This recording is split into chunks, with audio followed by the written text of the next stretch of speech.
سلام خدمت دوستای عزیز. یکی از مشکل‌های عمده توی دستگاه‌های خانگی نشت آب از دور پورتافیلتر و بسکته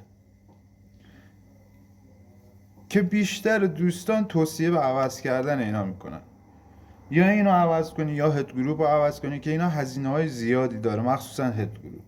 شما میتونید به راحتی اینو خودتون تمیز کنید، چون یه مدت زیادی که عصاره گیری میکنید طبیعتا زیر اینا جرم قهوه جمع میشه که میتونید راحتی، حالا ما اینو باز کردیم، به راحتی روی سطح صاف مداوم چند بار ضربه بزنید، باز میشه. موقعی که باز شد نگاه کنید سوراخ‌ها پشت رو تمیز میکنید با فرچه سیمیای کوچیکی است.